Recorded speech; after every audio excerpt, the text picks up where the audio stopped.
Hello and welcome to our Betfred Sports Talk here in the Quest Media Network studios. I'm Casey with the lovely Peter Spencer. How are you doing today, Peter? Yeah, great, thanks very much, thank you. Now, do you want the bad news or the good news first? Bad. Oh no, well, bad news is United lost horrifically yesterday against Liverpool with a 7-0 loss. What was that game like, Peter? It was just awful to watch, wasn't it? It was, when it got to the break, I thought United were edging that first half, although they were 1-0 down, of course, and then when Liverpool scored straight away, I kind of feared the worst. But some of the performances were dire, they were off the scale of awfulness.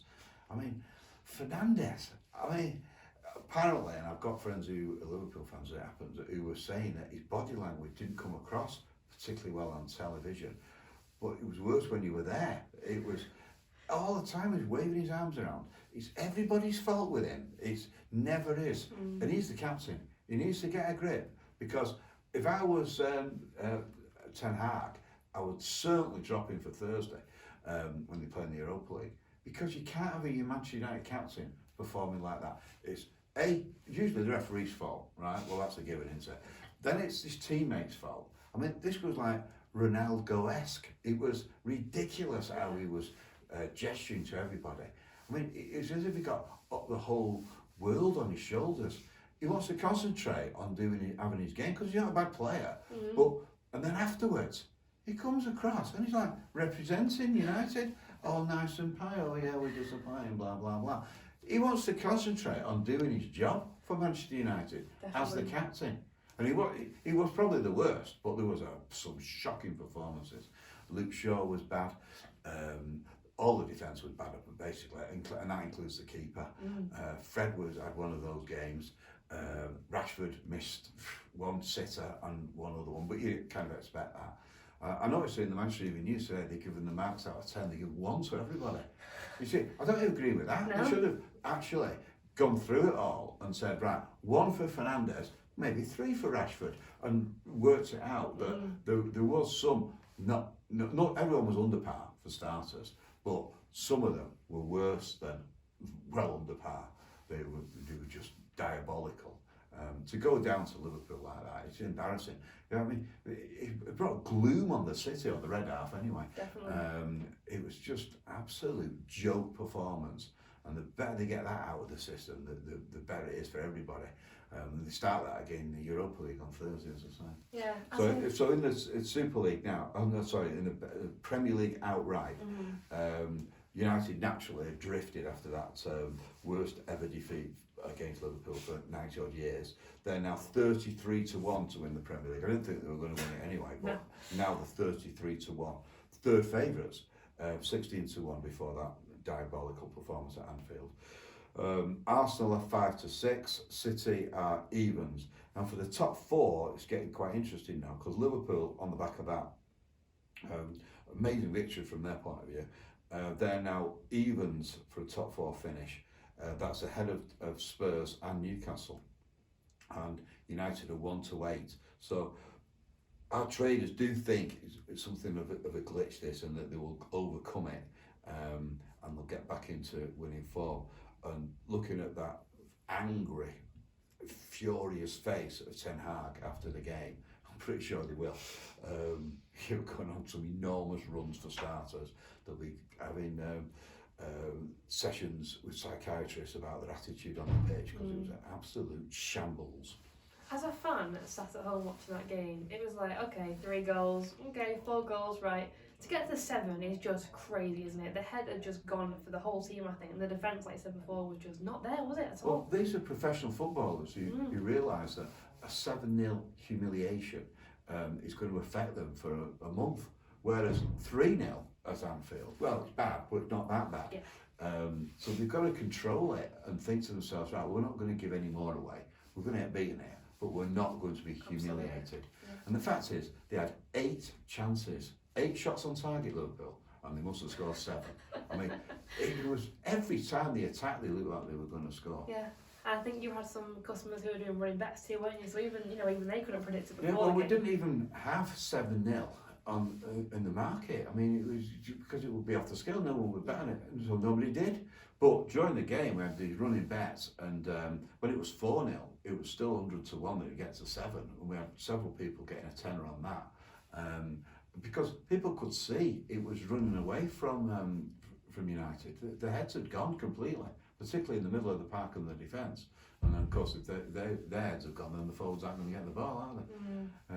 Well, the goalkeeper needs to look at himself. I mean, he looked like he was disinterested. I mean, I'm sure he was interested, but the fact is that he let 7 goals in, and he didn't organise the defence.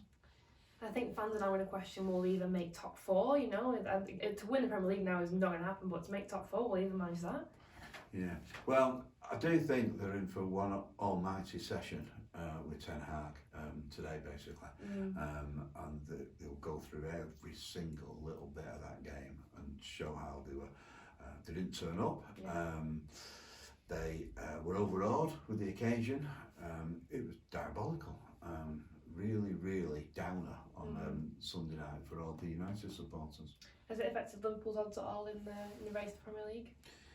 Well, Liverpool are now 200 to 1 to win the Premier League, so they're not going to win it either because they've had a bad start. United 33 to 1. And in relegation, we worked out before, didn't we, that there was, 2 points separate the bottom? 3 points to the bottom 6, which shows how close it must be for all the teams there. So we still think it'll be Bournemouth and Southampton who'll be bottom 2. Everton, well, they're still in there, 10 to 3. Leeds 7 to 4, and Nottingham Forest 2 to 1. So it's getting very, very tight at the bottom. We're taking a lot of money on which of those 3 teams will be relegated. I think it would have been impossible to predict the season, wouldn't it? This season we've had so far. You know, the teams at the top and the teams at the bottom, it would have been impossible to predict where everyone's standing now. It's just crazy how it's going. Yeah. Oh, you did right there. I mean, City, I went to that game against Newcastle. They just looked a class above. I was talking to someone afterwards, some Newcastle supporters, and they were saying that no Newcastle player would get into the City team. Nick Pope would challenge, but everybody else just not good enough. And you can see that Newcastle, if they are going to get into that higher echelons of English and European football, have got to start replacing some of those players. Because the way Foden came in on the wing, he beat 3 of them before he scored that wonder goal. Great view of that. It was an absolutely supreme amount of skill there. He just cut straight through them. 3 players he beat to score that goal, including their great hope, Anthony Gordon, who had a nightmare game. But they just looked a class above, and it shows how good Arsenal are, that they're still ahead of them in the league. Definitely. United are set to play in the Europa League on Thursday. It could be a good game for them. Fingers crossed it will be. What do you think of that game there, Peter? Well, our traders have United as odds-on favourites against Real Betis. And they drew with Real Madrid at the weekend, so they're no books. So United 2 to 5, draw 7 to 2. For United to come bouncing back, as we all hope they will, well, it's 9 to 1 for United to win 3-0, 33 to 1 to win 5-0. Maybe we should have some odds on 7-0 to really put the Liverpool debacle to bed.